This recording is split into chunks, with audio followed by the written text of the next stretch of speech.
Let's get into the video. Step number 1, ask yourself, how did I feel the last 2 times I left this person's company? Have you ever had someone in your life, whether they're a romantic interest or a friend, where on paper you had a friendship or you had a romance? On paper it should have been good, but every time you met up with that person, you left feeling depleted. You left feeling insecure or drained or judged or just worse about yourself. And maybe you couldn't even put your finger on why, but there was... Okay. This is already nuts, right? Like, again, so if a guy judges a girl, like, it's bad and so on, right? But anyway, that's what Matthew is saying, and obviously it's nuts, because being judgmental is all we have, right? If the girl is a disaster and you're not judging her, you're gonna get destroyed. So anyway, this is what bothers me about, like, the idea of don't judge me. Well, if you don't want to be judged, then don't act like the kind of person that should be judged, right? Okay, anyway. And yeah, so what? If he's not being like a dancing clown for you and you felt emotionally quote unquote drained, then yeah, like, do you see what I'm saying? It's like crazy burden of performance without consideration of what you need to bring to the table effectively. Was something about this person's energy that didn't fill you up. It took from you. The truth is that sometimes we feel these things and we don't even tap into that. We don't tune into ourselves and realize that this is how this person makes us feel. And so we sort of unconsciously get into a pattern of saying yes. The next time they ask us to hang out, we go, yeah, sure. Because on paper it seems good, but we haven't checked in with ourselves and asked, how do I feel every time I see this person? This is the test I want you to do. Ask yourself, how did I feel the last 2 times I left this person's company? And if... So again, guys, it's all about feelings, right? It's not about logic. It's how did I feel, right? This esoteric feel. Like, again, logically is how we should judge stuff, not based on our feelings, because our feelings are changeable and move from moment to moment, right? So again, this is why they say that you as a man, you should cultivate your ability to be mysterious and, you know, be good at triggering different emotions, because girls just respond to that sort of thing, right? Anyway. If you don't know, fine, see them one more time. But after that, really conscious, and during the time you're with them, really consciously think about, how do I feel in this person's presence? How do I feel when I leave? And if the answer is, I don't feel good, I feel anxious, I feel it's taken something from me, I feel... Again, this idea that, you know, girls don't like to feel negative emotions is utterly ridiculous. Like, dread and anxiety is what makes women fall in love. So I don't even know what Matthew's talking about here. Hello and welcome to the Helios blog, here for another reaction video. If you're liking the channel, liking the content, hit that sub, hit all the notifications. If you'd like to support me, I do have a Patreon with exclusive content, patreon.com/theheliosblog. Newly revamped posting weekly content, patreon.com/theheliosblog. You can also drop me a donation. Link is in the description. Look at Adrian R, look at Tom M, shout outs to them. You could be on the list as well. Feel worse off. They only ever leave me worse than they found me. Then it's time to start saying no to that person. Right, so what's the idea? If he's not providing me with value, then I say no, right? What have you done for me lately is the idea. Again, Matthew just tells girls what they want to hear, and he monetizes off that. Genius idea, by the way. If you want to make a lot of money, that's what you do. You just lie to women or tell them what they want to hear, and they'll throw all the money in the world at you. So that you can say yes to the unknown. Step number 2, resolve to play the long game in love, not the short game. That's smart. I want you to recognize that our unwillingness to say no to what is within reach is a reflection of, in large part, of our fear of being alone. We are scared that if we say no to this, it's almost like, what else would I do? There's nothing else going on right now. It's almost... Right, so now you would think that Matthew is talking to all women, but he's not. With this comment, he's actually talking to post-war women, to women that are 35 plus, who have very little options, right? He's talking to them with this comment, right? Where he says, what else would I do? Well, what you should have done, girls, is when you're 18 to 23, is gotten married and had children, right? So Matthew is totally right that you should play the long game. But you should play the long game at 18 years old, not at 35. Much easier, isn't it? If 3 people are asking you if you want to do something tonight, and 2 of them are dates that you don't really enjoy being around, and 1 of them is someone you're really excited with, you can say yes to the one you're really excited with. But if 1 person asks us to do something this week, even if it's not right for us, we're in danger of saying yes because nothing seems worse. But nothing... That's right. That actually describes women's experience when they're post-war, when they're no longer able to get the attention they used to get. That is a common occurrence. That's a daily occurrence, weekly occurrence, monthly occurrence for girls in that phase. This is why, girls, if you're listening to this channel, you need to avoid that at all costs. You don't get 18 to 23 your whole life. You get 18 to 23 for 5 years. And then you get, 26 to 28 for 3 more years. So you have 8 years of prime fertility, of prime attention.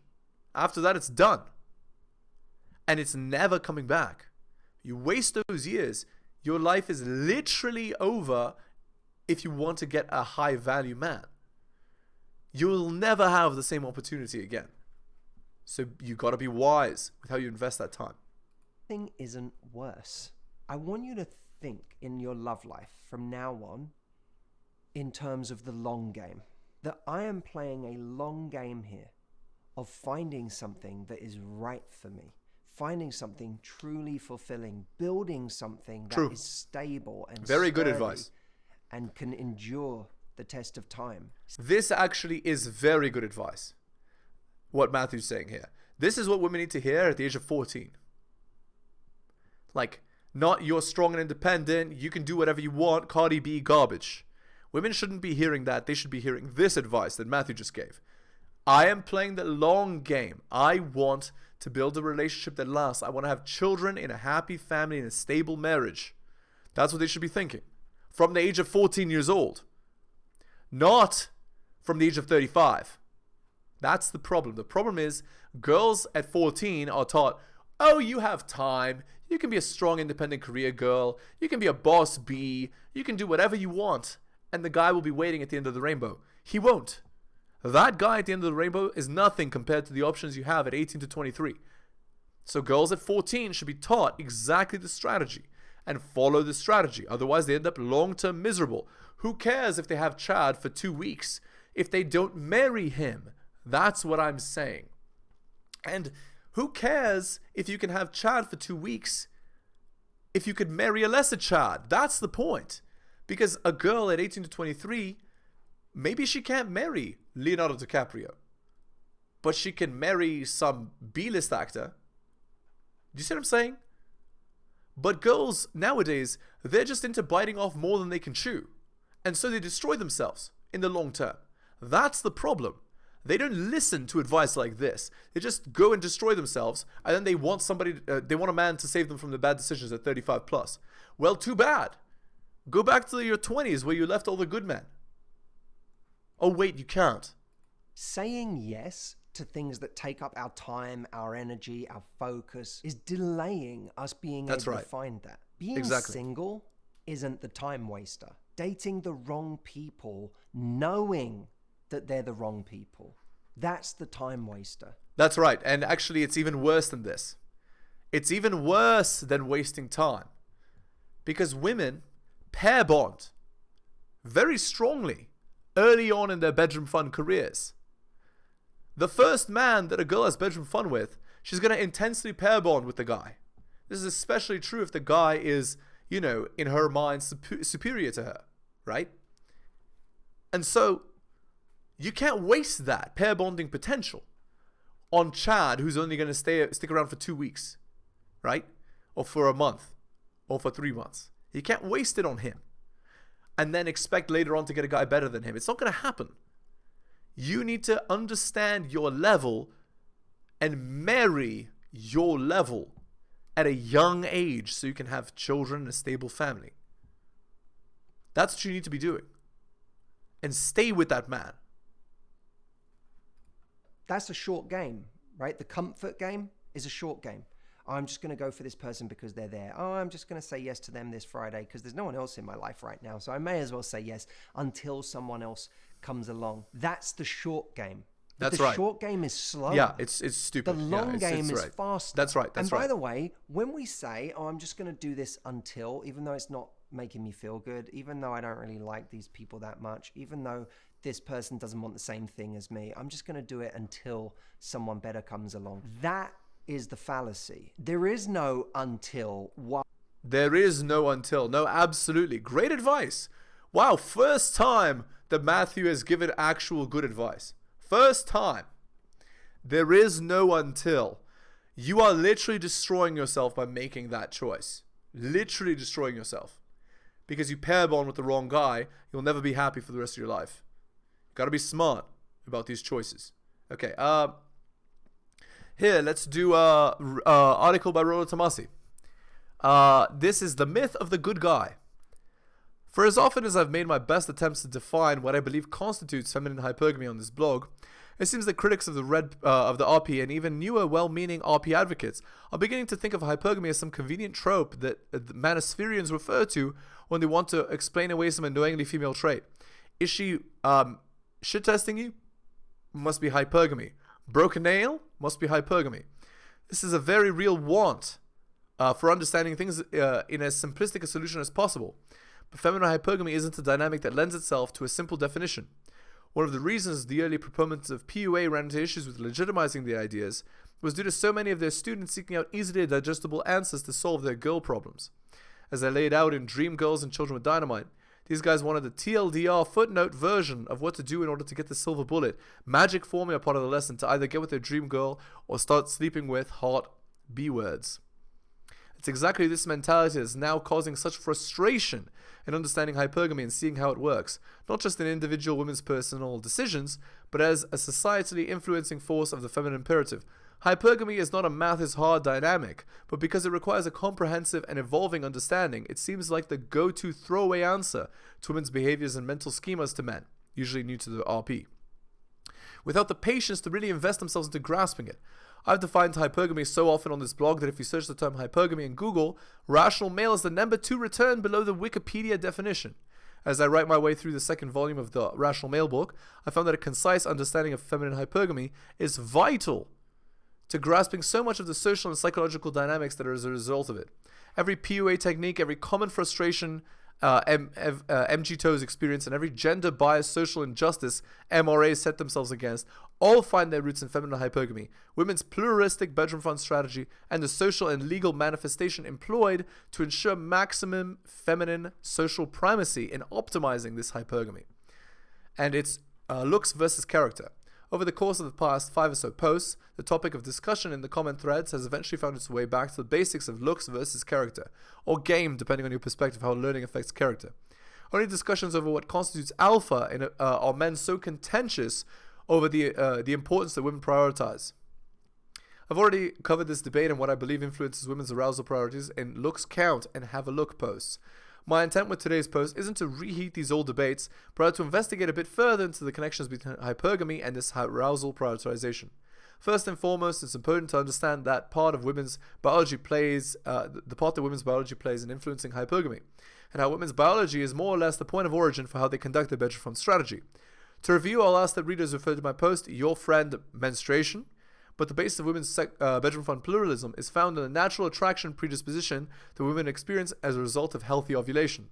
In her cycle, in the proliferative phase of ovulation, women are psychologically and behaviorally motivated to prioritize physical arousal above all other breeding considerations. In a down cycle, which is post-luteal phase, women are similarly motivated to prioritize comfort, rapport, and long-term security to ensure parental investment and to benefit survival. What I've described here in as brief a fashion is the foundation of ovulatory shift. There exists over a decade's worth of experimental psychological and biological evidence to support this theory. Due to biological and psychological influence, women become subliminally predisposed to behaviors which maximize fertility odds with the best available breeding opportunity and maximize the best potential for long-term provisioning and parental investment. whether this behavior is manifested in a preference for more masculinized male faces and body type, greater ornamentation, and lower vocal intonation for women during ovulation, or a predisposition for more comforting, nurturing, and supportive male characteristics during the luteal phase. The end result is optimizing hypergamy and ultimately reproduction. Arousal versus attraction. Females only receive two quantities of evolutionary value from males: direct benefits, which is observed in long-term mating with implications for survival of offspring, and genetic benefits, observed through indications of physical attractiveness in her mate. And since females can receive genetic benefits outside of marriage, i.e. through casual bedroom fun, and no longer need to rely upon males for the survival of their offspring, there is no pressure for them to compromise on holding out for an unlikely long-term fantasy partner. The current social pattern increases highly the male variance in dating success. Because female bedroom fun choices always tend towards small male breeding populations, a narrow range of male phenotypes, while male preferences are inclusive of a broad range of females. I believe one of the main contentious needles with this is that, as described, modern conveniences of female social empowerment discounts the need for hypergamic assurances of long-term security. I'm not so willing to accept an overall disregard for the provisional aspect. You're not going to reprogram millennia of psychologically of their firmware overnight, but in discounting this need, the characteristics for which women would seek out a male exemplifying the best long-term security are de-emphasized, if not destroyed entirely. If you read through any woman's outline of the dating profile, you undoubtedly come across some variation of what Royce has described as the 483 bullet point checklist of stated prerequisites a man must possess in order for her to consider him a viable candidate for her intimacy. While I don't think there's quite that many items, you'll find a list of common theme personal qualities a guy has to have in order to be your boyfriend. Confident, humorous, kind, intelligent, creative, decisive, sensitive, respectful, spiritual, patient. I could go on, or you could read a joke. The point is that all these characteristics the women list as being attractive have absolutely no bearing on how bedroom fun, physically arousing a woman finds a man. As I've described in the past, while game and personality can certainly accentuate arousal, all of these esoteric personal qualities have no intrinsic value in terms of bedroom fun if a man isn't an arousal prospect to begin with. That's right. And that's why you want to be the alpha and not the beta. While you're still doing this thing.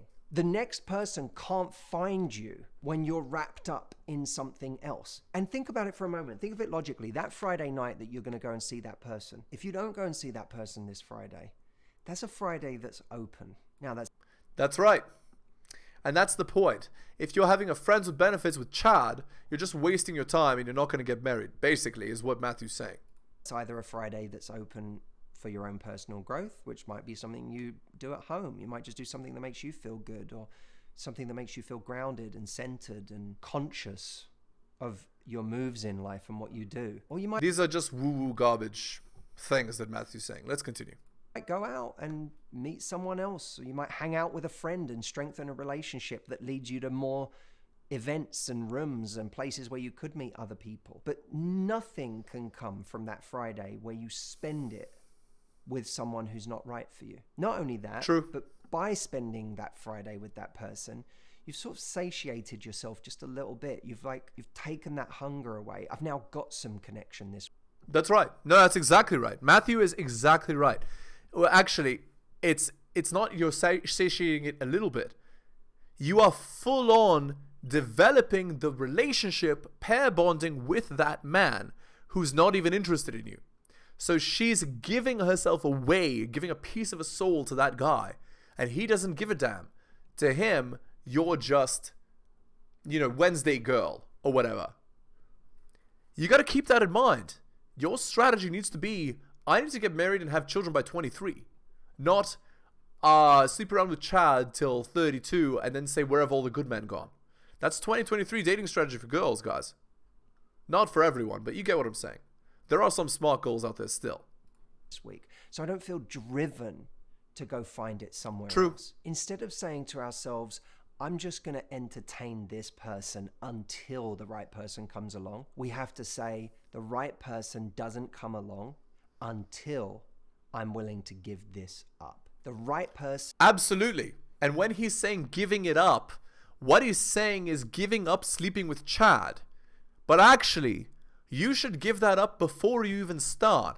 At 18 years old, you should already know that the sleeping with Chad strategy is wrong.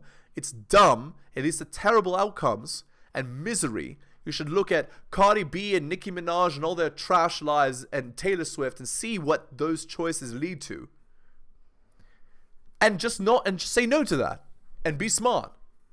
That's like, girls need to be taught this at 14 years old, not later. 14. Because if it's later, these girls might have already by 16 decided to make those bad choices. And it's already done at that point. Is a reward for letting go of the wrong person. Accurate. Step number 3, when you do let go of what is current and comfortable, expect internal tension. It's scary to say no to something when it doesn't feel like there's a safety net, right? In a sense, the people, the friends that we already have, or the lover that's in front of us, the person that doesn't want the same thing as us, but they're asking us out tonight, that is the safety net. And when you take away the safety net, we feel like I'm completely vulnerable. There is nothing else right now. There's a leap of faith required to even think that something else will be on the way while I say no to the only thing I have. But that's right. But for women, when you're 18 to 23, you get so many options and you get them so frequently. You could just go to the, you could just go buy a coffee and you're going to get talked to by guys. Like, so it's not really such a leap of faith, to be honest. They're just choosing Chad because he's the hottest guy that they can get, not realizing that Chad is not going to commit. You need a lesser Chad, so a superior man, but less than the absolute top of what you can possibly get. And you don't settle for that because you could never get Chad anyway. So you have to be smart and understand, I could never get Chad anyway. I need to be strategic about my relationship choices so that I can have a stable, good family. I will never be able to lock down Chad like that. But that risk, that's the risk that we have to be willing to take. Something better will come. Friends will come who are more aligned with who I am today. True. A relationship will come that is the actual relationship that I am looking for. If I do the work on myself, if I stay open to something new, and I apply the right strategy to actually moving forward on a different kind of path than the one I've been on, that something better will come for me. Now here's the thing. Matthew is saying, I need to get off the path I've been on. No, girls should never go down that path in the first place. Because that's what's happening in 2023. These girls, they go and sleep with Chad, and then they realize at 35, oh, I've made so many bad decisions. I'm a changed woman now. I've found, the Lord or whatever. Yeah, you needed to find the Lord at 18. Okay, anyway, let's go to the Reddit post here. My 28 boyfriend, and she's 31, didn't get me anything for Valentine's Day and then asked me about an open relationship. Yeah, look at the red flag. She's 31 and he's 28. It's already done, right? But let's see the train wreck here. I had mentioned and asked for him to plan something a week ago. I've also mentioned to him multiple times in the 4 years we've been together, doesn't ever plan anything for my birthday, holidays, doesn't get me gifts, and how that's something that's really special and important to me. So, and you've been with him for 4 years, so it's very clear. You just have bedroom. Yeah, I don't think you understand. You're not the girlfriend. He's just calling you the girlfriend and treating you like a friend with benefits. Anyway, I got him flowers and treats and snacks, and he promised he'd make it up to me, so I said, all right, let's see what he does. Then this morning, he texted me while still in bed, and I'm taking care of the kids. Can I ask you a hypothetical question? Is there a scenario where you'd consider being in an open relationship? He's asked this before, my answer is always no. I've told him repeatedly that if we're going to have a better bedroom fun relationship, which is pretty stale at this point, he has to put more effort into our relationship. He does the bare minimum on a good day. We constantly fight about chores, the kids, who gets more free time, bedroom fun, bad communication. I've asked for more for years. Basically, I'm just in complete and utter shock right now that he thought this was the time to ask me the question. After making me feel unimportant and like he can't put 1 second of effort into making me happy or showing he loves me, what would you all suggest doing in this scenario? So they have kids together even. So she gave him the greatest honor a woman can give a man, which is to have his children. And he's literally just Chad. He does nothing and she does everything. Okay, let's look at the top comment. 381. What makes this relationship worth it to you? Besides that you have children together, just honest question before people give you advice. Since we only see the negatives you posted. Lack of effort, arguing, open relationship suggestion. Yeah. 59 upvotes. I apologize in advance, but I think you need to hear some hard truth. The person below says you aren't a chump, but to this man you are.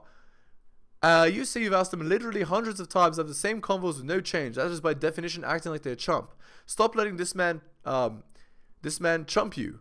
You deserve to have so much better. I cannot fathom having such little respect for someone to ask them again, knowing you've said no to have an open relationship on Valentine's Day. He obviously is moving on and shopping around. I move on and do the same.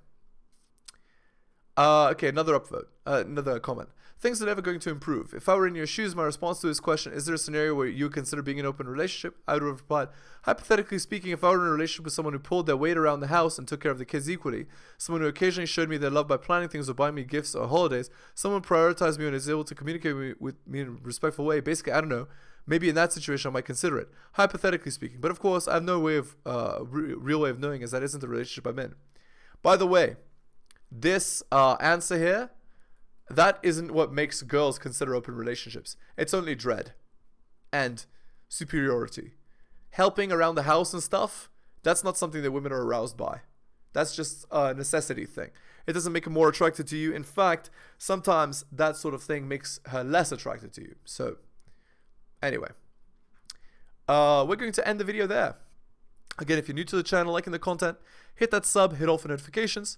If you'd like to support me, I do have a Patreon with exclusive content, patreon.com/theheliosblog. Just go there and subscribe. Again, it's newly revamped, posting weekly content, patreon.com/theheliosblog. If you'd like to support me also, you could drop me a donation. Link is in the description. Adrian R, Tom M, shout outs to you guys for donating. I really do appreciate it. Again, thanks guys for taking the time out of your busy day to listen to the video, especially if you listen to the end. You guys are wonderful. Take care of yourselves, and I'll see you next time.